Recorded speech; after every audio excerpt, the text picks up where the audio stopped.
Good afternoon, everybody, and welcome to the Israel Brief, brought to you by Lay of the Land. I'm Raylene Marks, bringing you the top stories from Israel and the region every Monday to Thursday on this platform and also on our YouTube channel. And you can play a role in helping to get Israel's news out to the masses if you simply click on the big red subscribe button. But let's take a look at those top stories making headlines. A 35-year-old man has died as a result of his wounds in a stabbing attack in the city of Petah Tikva. This was just moments ago. The terrorist responsible for this has been arrested. This is the first civilian to be killed in a terror attack in Israel this year. In other news, the IDF attacked Hizbollah posts in response to shooting coming from the Hizbollah terror group last night. Civilians were also warned to please stay in their homes until the skirmish was over or contained. Defense Minister Benny Gantz has warned Hezbollah that they will pay a heavy price and we will not allow for any attacks on Israel's troops. Prime Minister Netanyahu also warned Hezbollah, saying that by attacking Israel, they put the whole of Lebanon in danger.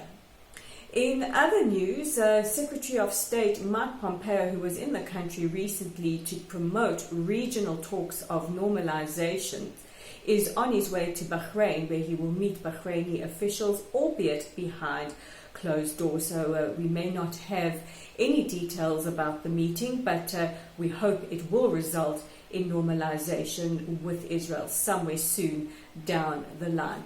Also, in very exciting news, the first direct flight that will take place from Israel to Dubai, and likely on an El Al flight carrying a delegation from Israel and the United States, will make its way to Abu Dhabi on Monday. This is very, very exciting. It's a historic first, and also what makes it even more exciting is that for the first time in history, an El Al plane will fly over Saudi airspace.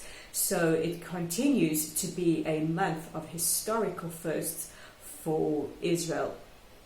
The UK Foreign Secretary Dominic Raab has also been in Israel, and in very, very unusual conversation yesterday, the Prime Minister almost scolded him for saying that Europe's reluctance to put sanctions on Iran or to deal with the Iranian threat puts us all in danger.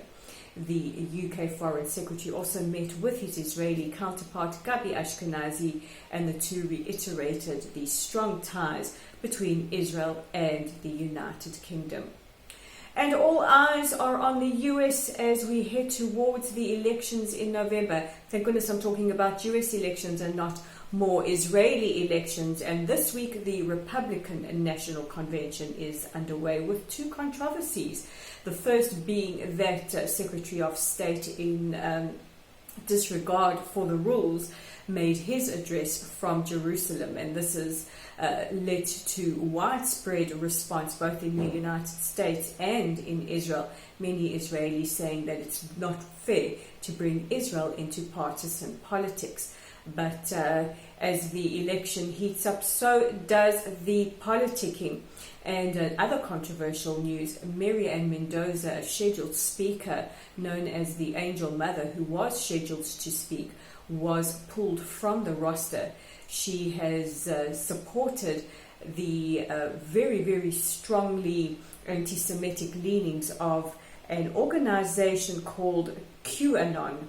And they put forward a medieval almost cabal saying that Jews want to terrorize non-Jews, and she was pulled from the roster.